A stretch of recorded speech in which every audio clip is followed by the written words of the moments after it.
Good afternoon, I'm meteorologist Tony Petrarca live in the Pinpoint Forecast Center. Quick update on Hurricane Irene. Made landfall as a Category 1 hurricane across the Carolina coastline this morning. Winds of 85 miles per hour.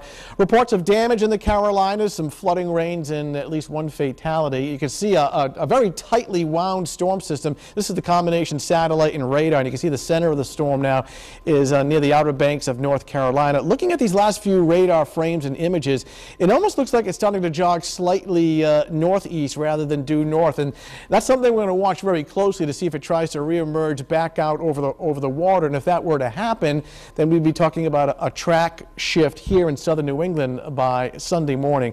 Let's take a look at the particulars as far as what we can expect. It's tracking slightly to the west, at least the latest computer advisory that came in. That would still put us on the windiest side of the storm on Sunday. It's a Category 1 hurricane, top winds of 85 miles per hour. The worst of the storm, and this is probably some of the changes that we've experienced in the last 12 hours. Now we're thinking pre-dawn Sunday morning into Sunday afternoon and Sunday evening. Initially, we were thinking a couple of days ago that perhaps the worst of the storm would arrive Sunday afternoon. Now we're seeing that perhaps the timing is being sped up just a little bit. Here's a different view of the satellite photo, and you can see the center of storm now near the Outer Banks of North Carolina. The warnings have not changed. The hurricane warning for Providence Point south and east, and a tropical storm warning for the areas in orange. Now keep in mind, I don't think that we're going to get sustained hurricane force winds. Well, if that's the case, then why is there a hurricane warning? Well, there's still the potential that we could get hurricane force gusts. In other words, the wind's not sustained, but there could be brief gusts over 70 miles per hour. And the reason for the hurricane warning being issued, and also with the potential of a significant or moderate storm surge along the coastline, another reason why that warning's been issued. Tropical storm warning to the north, meaning the winds, still fairly strong, but not as strong as the areas in red.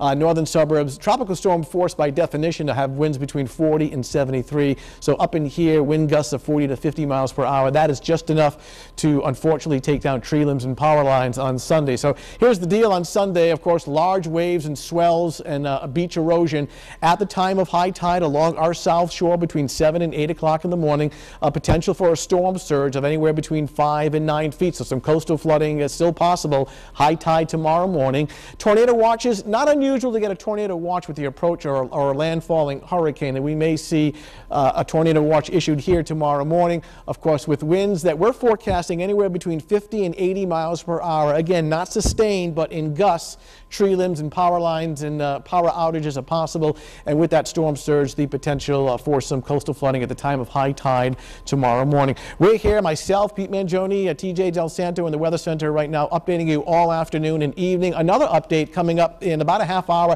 Don't forget our website. Boy, talk about a wealth of information that's on there, WPRI.com. We'll see you in 30 minutes.